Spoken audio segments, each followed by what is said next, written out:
So you're thinking about moving to Dunedin, Florida. Today we're going to talk about some pros and cons of living in Dunedin. And if you hang around to the end, I'll tell you a little known fact about living in Dunedin. There's going to be more in upcoming episodes about the area, so just hang around. If this is your first time on the channel and you want to know everything about living in Dunedin, then subscribe, like, and share to be alerted when these videos drop. We try to post a couple of times a week. My name is Barney. I've lived in this area almost 20 years, and my business partner Carol and I love helping people move to the Dunedin and surrounding areas. Whether that's in 9 days, 90 days, 6 months, we don't care. All of our contact information is in the description. You can email us, text us. There's a link to get on our calendar for a Zoom call. So take advantage.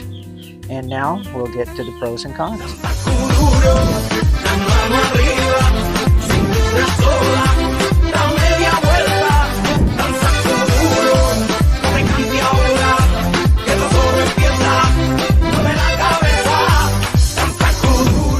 Pro number one, Dunedin is a true small town feeling about it with a big personality. It's got brick-lined streets. Even though it's part of the greater Tampa Bay area, it's got the charming downtown, mom and pop shops and restaurants whose servers, if you go there regularly, they work to learn your name. Very, very walkable, friendly, and full of community pride. Unlike some Florida towns that can feel transient, Dunedin has a real sense of roots. People move here and stay here because they want that hometown vibe. The charm is something that you notice right away, and it's a big reason why folks fall in love with the area. All right, pro number two, access to top beaches without the chaos. When you live in Dunedin, you're basically next door to two of Florida's most beautiful beach spots, Honeymoon Island and Caladesi Island. These aren't your typical packed beaches. They're more natural, serene, and have that untouched beauty that's hard to find anymore. You can hop in your car and be at Honeymoon Island in minutes, or take the ferry over to Caladesi and feel like your own little private escape.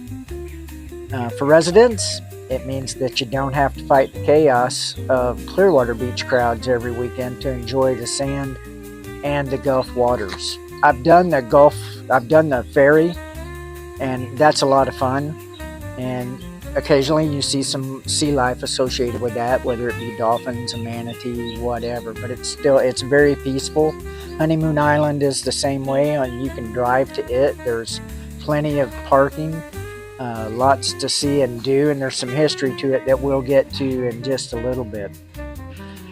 Pro number three about Dunedin is it's a food and craft beer paradise. I read recently where Dunedin has more breweries than any other of the surrounding suburbs in the area, and new restaurants pop up quite often. Great seafood. There's a great Mexican restaurant, barbecue. Anything you could possibly want is there, including fine dining. So it's just a really good place to be. If you love the diversity in your food choices and your entertainment, they've got farmers market on Saturdays, part of the year, craft festivals. Just a really cool downtown place. Pro number four, and we touch on this in all of our videos, the active outdoor lifestyle. You can't beat it. The Pinellas Trail runs right through downtown Dunedin, and that trail is 45 miles long. So you could start in St. Petersburg and ride all the way to Dunedin if you can do that. Personally, I can't. But again, you've got paddleboarding, kayaking, boating, fishing. You know, you can go on and on. Whatever the outdoor activity is, you can pretty much do it here. Not snow skiing. Can't do that here. Pro number five, the festivals and community spirit. One of my favorite things about Dunedin is all the festivals. Can you imagine there's a festival coming up in the fall that it's lined with vendors both sides of the street, and it goes for approximately 6 blocks, and then branches out from the downtown Main Street. You got food, you got arts, you got crafts, just clothing, lots of different things. And that's at the one in the fall. Now they do other art and craft festivals all year, so you just got to pay attention to what's going on with the local scene. You can Google the one that's annually. It's coming up. But it's one of my favorite things to go to in Dunedin. You can just make a whole day of it. Con number 1, Dunedin used to be one of those hidden gems where you could find a house near the water that's affordable. It's not that way anymore. Like I said, I've lived here almost 20 years, and when I first moved here, we were looking at property in Dunedin that was affordable for, mid-level pricing. Those are very hard to find now. I'm priced out of the market as much as I would like to live there. But for those of you who can, it's great. Good luck with that. Rents are rising too. So don't be surprised if you're looking for a 2-bed, 2-bath property and you're wondering, oh my God, the rent is so high, I could be making a house payment. You're probably right. Con number 2, seasonal traffic and crowds. Okay, so I just talked about the craft brew scene, all the great restaurants, how the bike trail runs through downtown. Okay, so imagine spring break, imagine snowbird season from October to May. Everybody else is out enjoying that as well. So it does get a little bit tricky with the traffic, with trying to get into the restaurants, all of those things. But as a local, you get used to it, you learn how to plan around it, or you just go with it. Whatever your attitude toward that is. A lot of people do not like the traffic. It can take a long time to get anywhere, and that's just a fact of life about Dunedin. Con number 3.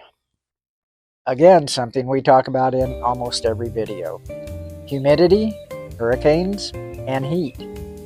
Okay, I'm shooting this in late September. It's 92 degrees right now.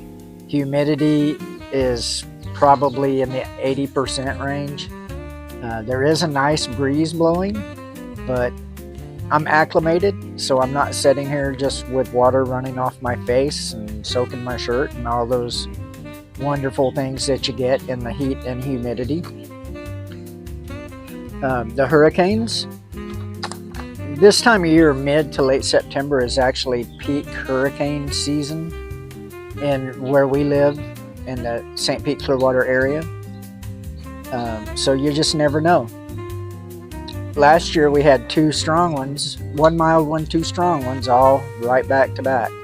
This year, fortunately, we've been blessed and we haven't had anything yet, but that chance is high all the way till the end of November, unbelievably.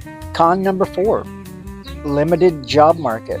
Unless you're in the hospitality field or healthcare, more than likely, or construction, more than likely you're going to have to travel to Tampa or to St. Petersburg for those high-tech office jobs, anything like that. That's nobody's idea of fun, that kind of commuting. I know it's not mine.